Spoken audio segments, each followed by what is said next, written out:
Ahora vamos a revisar el tema diversidad, diferencia y desigualdad. Yo y el otro, o nosotros y los otros, son dos mundos que se reflejan mutuamente. La relación con nosotros depende de la manera de mirarnos con los otros y la relación con estos del modo de mirarnos a nosotros mismos. A lo mejor esta frase parece un enredo, pero creo y la puse porque es una parte clave del tema que nos atañe. Las diferencias, las desigualdades, tienen su origen en un sistema de creencias, en cómo nosotros percibimos al mundo. Y nosotros percibimos al mundo según el contexto en el que nos desenvolvemos. Es muy diferente percibir el mundo en Oriente que en Occidente, por ejemplo.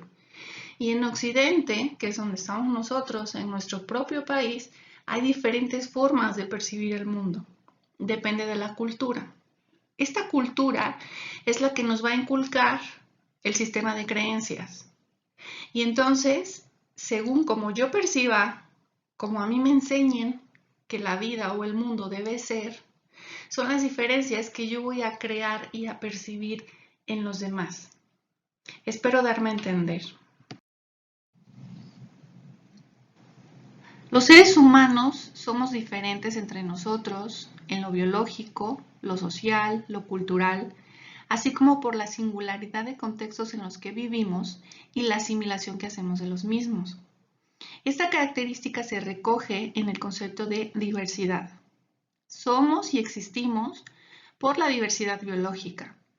Gracias a la diversidad cultural, lenguas, costumbres diferentes, existen las sociedades.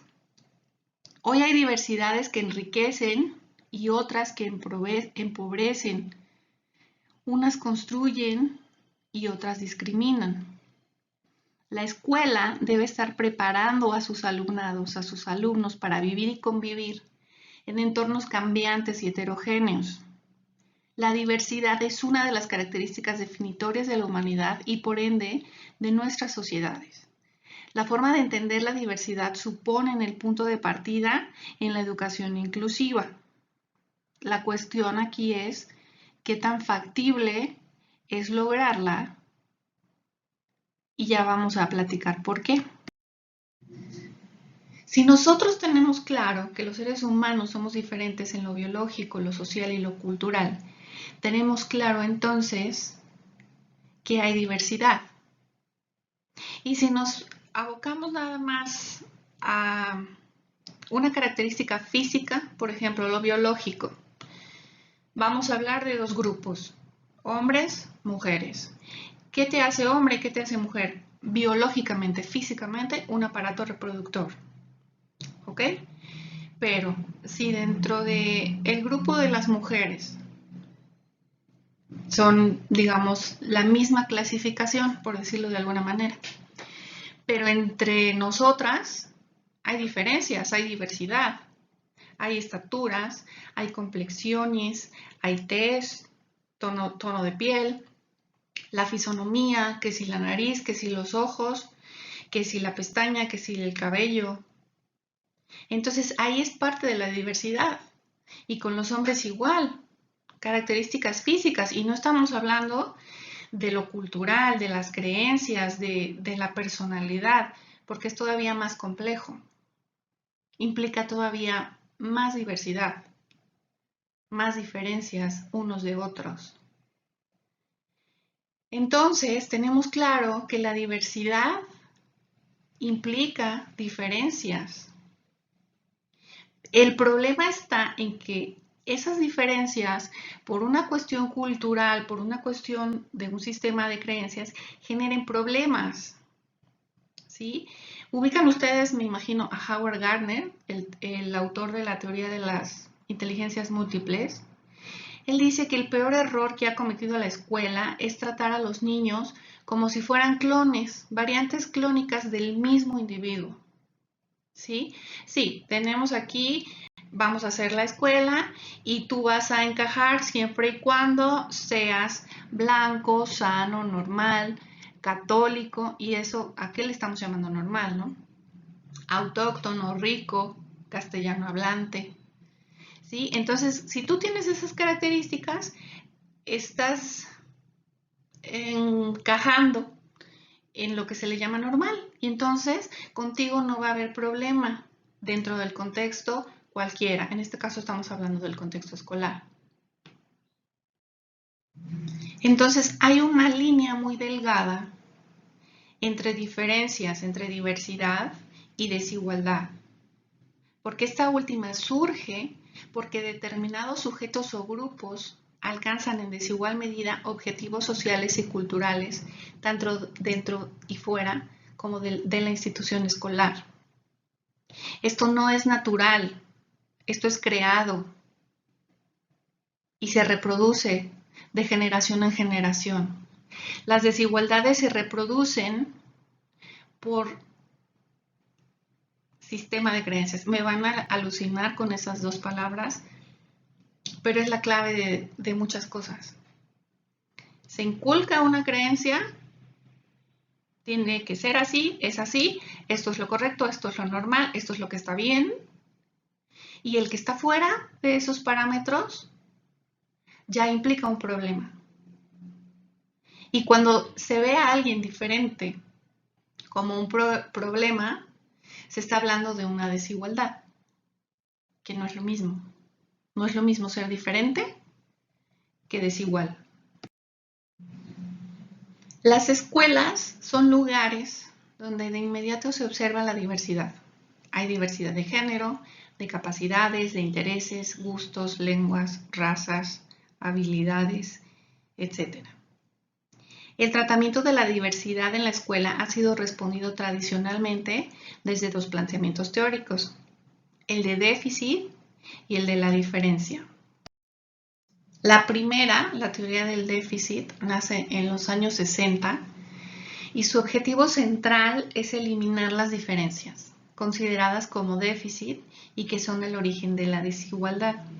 Para hacerlo, propone una enseñanza niveladora, compensatoria, exclusivamente para aquellos alumnos y alumnas de ese déficit. No se fomenta el mantenimiento de diferencias, sino que compensa estas mismas buscando igualdad. O sea, la escuela quiere que todos sean iguales, que todos aprendan de la misma manera. Y si nosotros hemos estudiado, por ejemplo, las inteligencias múltiples, los canales de aprendizaje, estilos de aprendizaje, sabemos que no es así. No todos aprendemos de la misma manera y algunos tenemos habilidades, capacidades orientadas con mayor facilidad a ciertos aspectos que necesariamente a otros no. Por ejemplo, la inteligencia corporal kinestésica. ¿Quién de ustedes en el grupo la tiene desarrollada con mayor facilidad? Seguramente ya pensaron en alguno de sus compañeros. Y a lo mejor a ese compañero la inteligencia lingüística como enfocada a la oratoria no se le facilita. Pero piensen ahora, otro compañero de su mismo grupo, que se le facilite la oratoria, la inteligencia lingüística.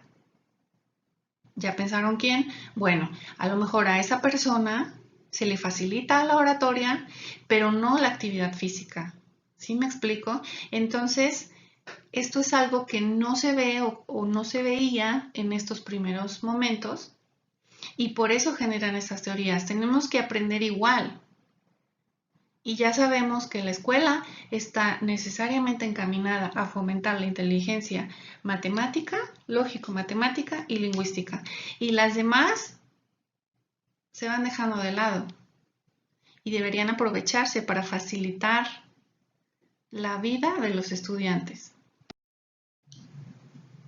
La teoría de la diferencia surge en el ámbito de la lingüística como respuesta a lo que se le considera déficit.